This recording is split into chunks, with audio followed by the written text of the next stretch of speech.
Okay, got it. Right, thank you. Mhm. Yes, I can give you the transcripts.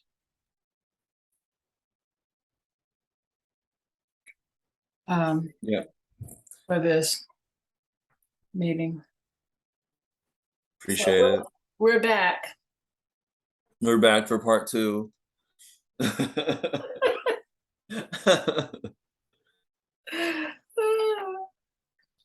is so much fun. So what else? So part two.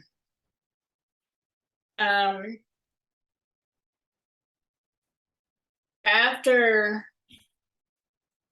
my time of working for the Sacramento Chamber, I came to Texas.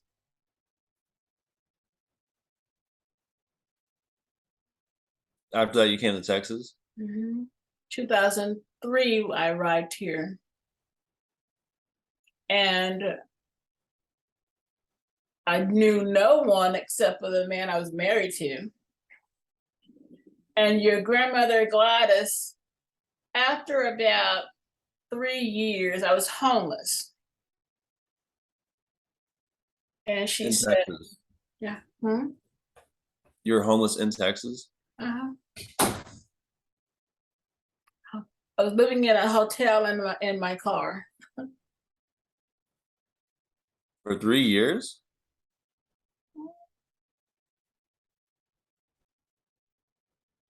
Didn't you have a husband? He kicked me out of our house. What? Out of your guys' house or his house? Well, his name was on the deed. Uh I was married to him here in Texas. But I didn't know enough how silly I was, how stupid I was, to realize that Texas was a community property state. what does that mean? That means that he couldn't do that. He would have had to sell that house and give me half of the proceeds. But I didn't know.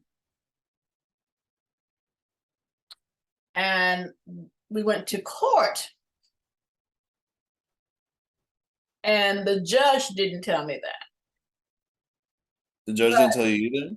No, I didn't have an attorney. I tried to get an attorney. I couldn't afford one.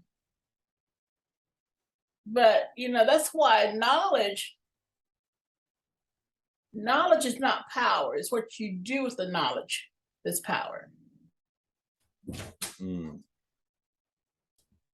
So I didn't know enough to stand up for my rights, although I'm married to this guy. So I walked away. And I thought to myself, well, I am self-sufficient. And one way or another, I'm going to make this work. So I moved into a Best Western hotel with my dog, Trip. You remember Trip? Yeah. And he and I had no job. I began a chamber that's called the North Texas Christian Women's Chamber. Still have this chamber today.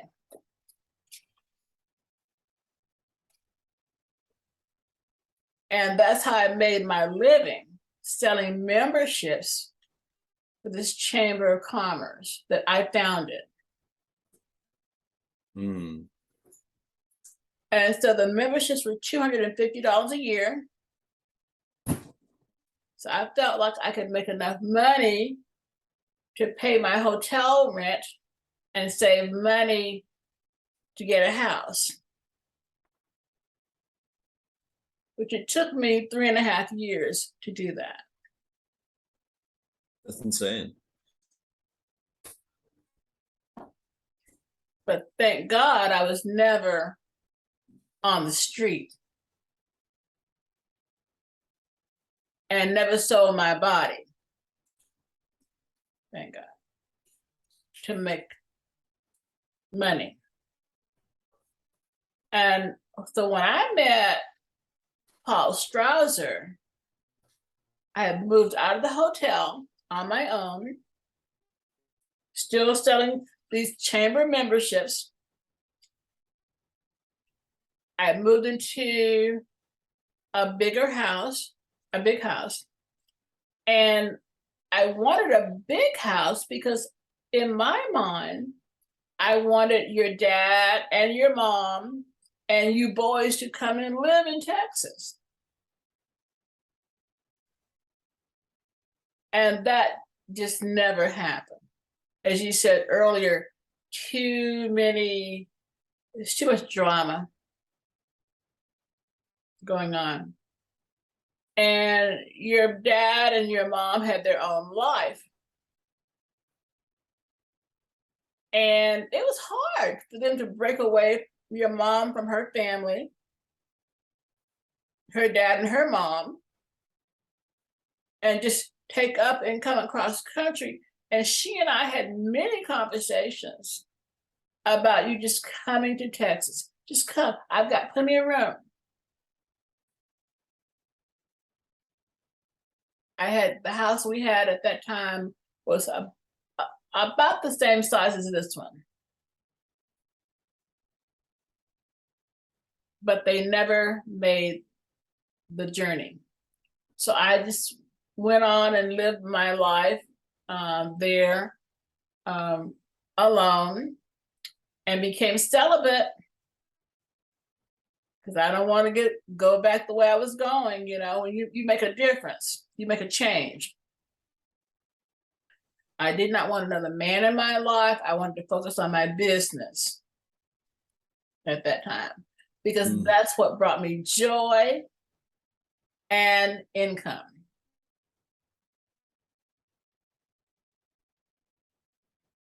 And then in March of 2012, I met Paul Strouser in my own house. And Paul was in his house. He had just lost his wife about a year earlier. So I was just looking for a friend, really, not a husband, a friend, just to have coffee with, you know, to hang out with. Someone you can talk to, you know? Yeah, somebody to talk to, yeah. But Paul Strouser wanted a wife. I'm like, okay. So I tried to postpone that as long as I could, but he was not having it. And so we got married. He said, well, can I move in and we can just live together? I said, nope. You can't live together. So for him to, what's going on? You okay? Okay. Yeah. So in order for him to move in my house, it's my house, he had to get married. So we did. But I still had my business and was still making my own money. That's what's up, Grandma. What? I said that's what's up. That's what's up, making your own money. Yeah. Yeah. Well, yeah. So that's really it.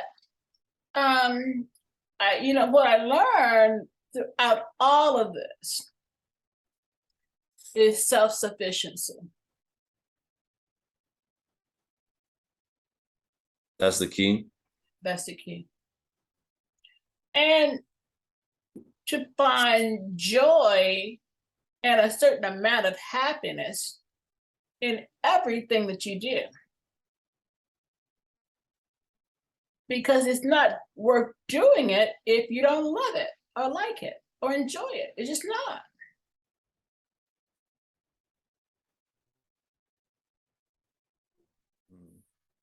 So you do, and then it's not a job, it's a journey. It's a journey because you enjoy the journey.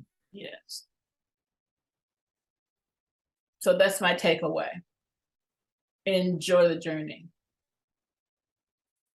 There are ups and downs, this and that, stuff happens, life happens. I look at, I was laughing the other day at Mr. Elon Musk For what? because he was going to buy Twitter. Then he changed his mind. I didn't read why. Well, some things going on with the platform that he didn't like, but now he's going to buy it again. He changed his mind again. So I laughed. Oh, I laughed because he changed his mind again. Now look at it this way. This man is one of the richest men in the world. And does he make mistakes? Yes.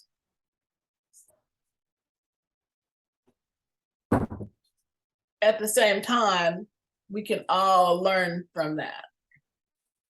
We all make mistakes. But it's what you learn and grow and how you journey on from those mistakes that make the person, man or woman.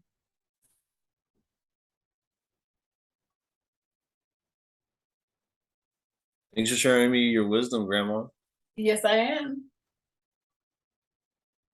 Yes, I Wow. am. I think I learned so much already from this talk. I have enjoyed this conversation. I'm glad you enjoyed it too, Grandma. I've enjoyed sharing.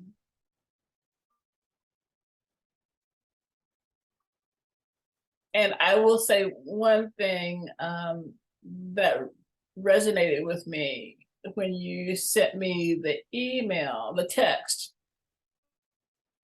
that I was taken aback.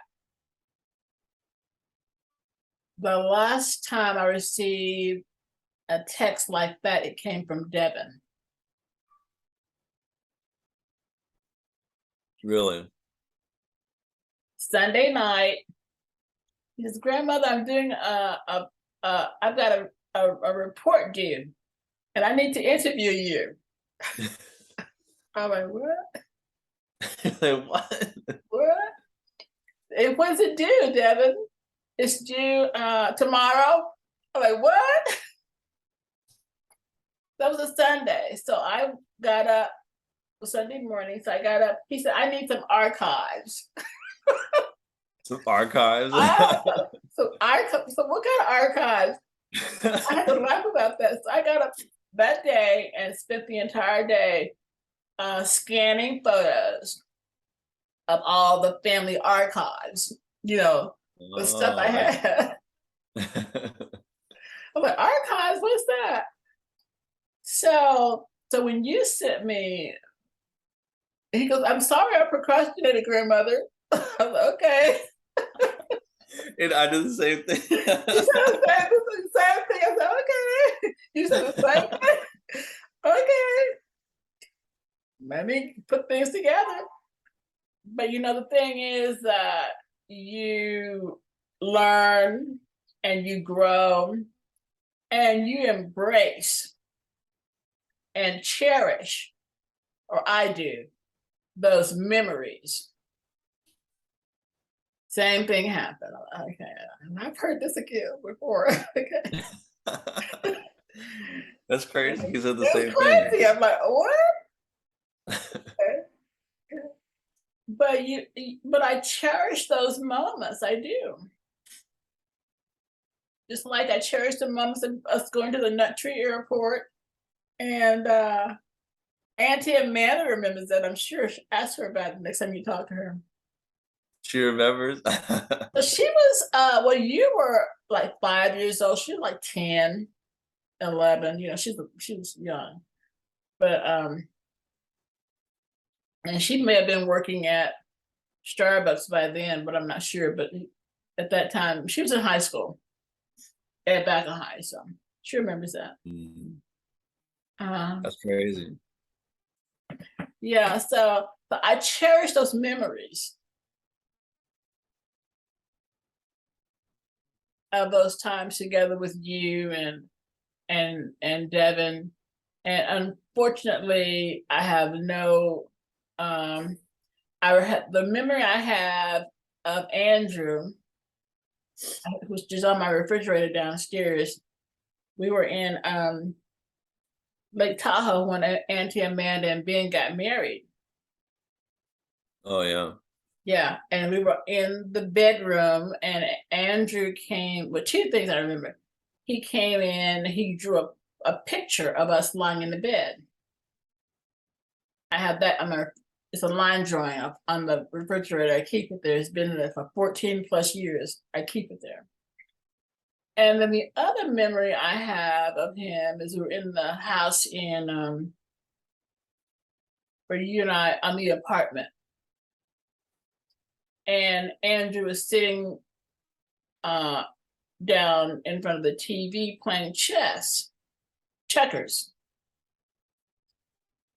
And he was playing checkers vertically. So not how you usually play it. How we play it? I play it like horizontal on a checkerboard. Diagonal. Yeah. He was doing it. So I said to him, I said, Andrew, what are you doing? He goes, I'm playing checkers. I said, well, because that's how his brain worked. So I can just consider his brain as being differently able. Yeah. I don't call him disabled. I don't say he's off the spectrum. I just say he has different abilities. Mm-hmm. That's how I see it. And so when I talked to your dad about bringing him to Texas, I really thought that if he were in a different environment, I still think this. If he's in a different environment, that he will grow. I think so too. But it also has to be him though too. Like he has to pick up whatever it is he wants to pick up, like but I agree though, a different environment could help. Mm-hmm. And I'm not saying your mother does not nurture him. That's not what I'm saying at all. But you can enable people. yeah. And I'm not a professional. I have no clue how to do that. But I think that a different environment, even for a short time, would make a difference. So just a visit. They kind of like break him out of his comfort zone. And see his world and allow him, because he's smart, allow him to see his world from a different perspective, given the time and nurturing that might be required. But I'm not a professional, so I don't know how to do that, but I'm willing to learn. So we'll see. Time has a way of changing things and opening doors. So I am, and Andrew has very little memory of me. Like you have some, he has very little. Yeah. Yeah, and what he does have was not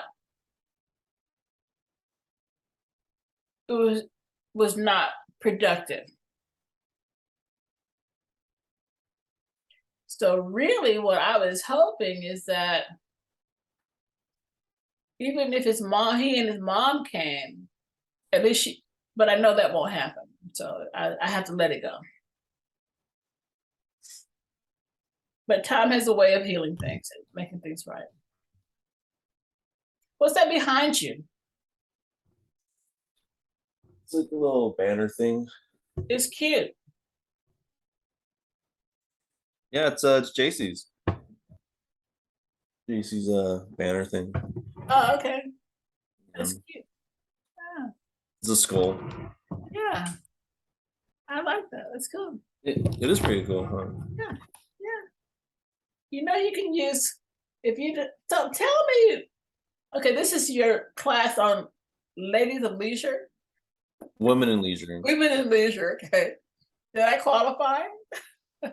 Yes, grandma, you qualify. Leisure isn't well, you're a woman, and leisure is like a thing where basically when you're not, people go to work and have their job. Mhm. Okay, what do you do after that? Once all the bills are paid, what do you do after that? That's basically like your leisure. What do you do? As far as like I think in the class is like kind of like the definition. Do you Yeah, go do you cook healthy food because you feel like that's important, or do you go yeah, out party and or get fast food or garden or whatever? yeah. Well, but so I think when you balance your life is totally balanced. Which I'm not saying I'm there yet. I'm still working on it, but it all integrates so you're not doing so this is what I do for leisure. Oh no, this is what I do for work. Oh no. So it's not segmented. It's all a balance in life. And that life experience brings you joy Hmm. and fulfillment. So nothing is segmented out. Everything is together. Everything is together. It's balanced. Yeah, it's all together. And I think that's where a lot of people, particularly women, struggle because their lives are out of balance. Hmm. And you'll find that there's a lot of weight gain. It's a big one. Overeating Hmm. because you're not balanced your life with exercise and dieting. I don't diet. I just know what to eat and what not to eat. I manage my income, my intake. I have a colleague who does detoxing, and she's a clinical therapist. And one thing that she says to all of her clients is, "It's not what you eat; it's what you keep." So it's not what you eat; it's what you keep